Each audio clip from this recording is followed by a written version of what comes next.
Welcome to Bear in Mind, a show about mental health. Over the next 5 episodes, we're gonna- Wait, please don't go, I know I'm supposed to get your attention in the first 15 seconds, and that's a lot of pressure, and I have abandonment issues, so please, just look at my dog. That's my dog, she's pretty cute, right? Yeah, okay, just look at the dog. So, we've got so much good stuff for you that you should stay for, like mermaids, and anthropomorphic dog people, and pantsless bears, and now that I'm saying those things out loud, I'm not really sure if those are selling points for you, but I sure hope they are, because we have them. Okay, so, your mental health is in bad shape.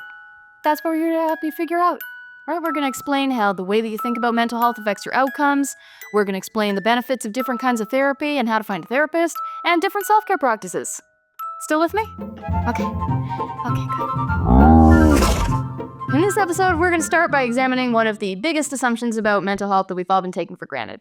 Unless you've been living under a rock, you've probably heard that depression and anxiety are a result of a chemical imbalance. Chemical imbalance. Chemical imbalance. Chemical imbalance. Chemical imbalance. Chemical imbalance. This is what's known as the medical model of mental illness, where physiological problems with the brain, like an imbalance of neurotransmitters, are thought to be the cause of depression and anxiety. And just like other physical conditions, medication is the primary source of treatment. Sore knee, take an anti-inflammatory. Diabetes, take insulin. College student with scurvy gums from eating nothing but KD? Take a vitamin C supplement because you're not a 16th century sailor. There's been a lot of success treating physical conditions this way, which is why using the same model to treat depression and anxiety makes so much sense, right? Lack of serotonin, take an SSRI, like Zola. You may feel exhausted, hopeless, and anxious.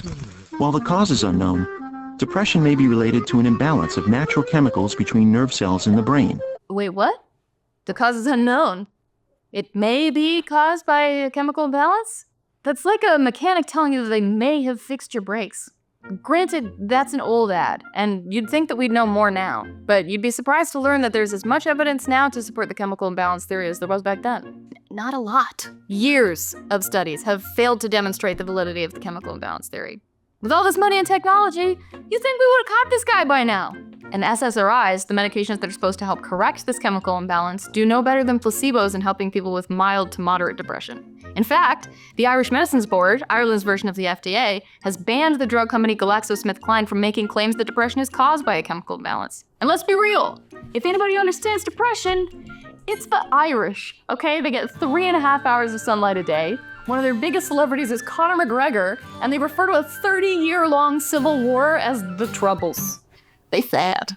There is another way to make sense of depression and anxiety that's been gaining more support from experts in recent years. An increasing number of studies have linked stressors like adverse childhood experiences, inequality, and socio-economic status to depression and anxiety. If the medical model were predictive, then poor people wouldn't experience depression at higher rates than rich people, trans people wouldn't be more likely to experience depression than cisgendered people, and homeless Muppets wouldn't be 10 times as grouchy as Muppets who lived with loved ones. Poor guy. However, there is a model that takes both biological and external factors like trauma and oppression into account. The biopsychosocial model. I know that's a mouthful. One of our writers has a lot of trouble saying it too. Biopsychosocial. I'm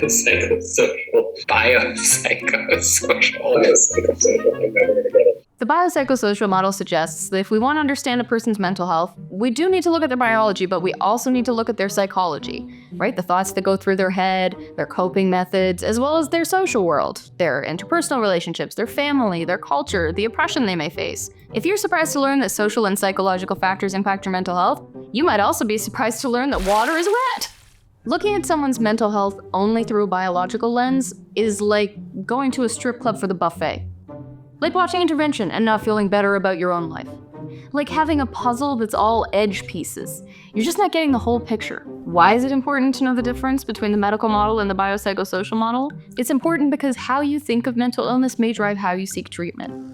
Belief in the medical model has been associated with poorer treatment outcomes because people don't feel like they have any control over their mental health. If you think that pills are the whole solution, then you may not take a multi-pronged approach, like leave an unhealthy relationship or an exploitative job. Or you may not prioritize things that help, like seeking therapy, meditation, exercise, eating well, or spending time doing meaningful activities. Look, mental health is complex and has many layers. We're not telling you to stop taking your meds or that all you have to do is dump Travis. It's about trying a bunch of different approaches and seeing what works for you specifically. Although, Travis is an asshole. And you could do better, quite frankly, but it's just my opinion. We wish that it was simple. All right, we wish that medication alone was enough, or that I could just put a jade egg up my vagina and cure my depression. But the reality is that what treatments will work best for you are highly individual. In the coming episodes, we'll dig deeper into the individual elements of the biopsychosocial model, what the research has shown, and how you might seek treatment. Remember, you're not alone, especially if you like and subscribe.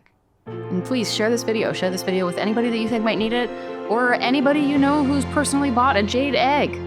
They sound like they're doing fine.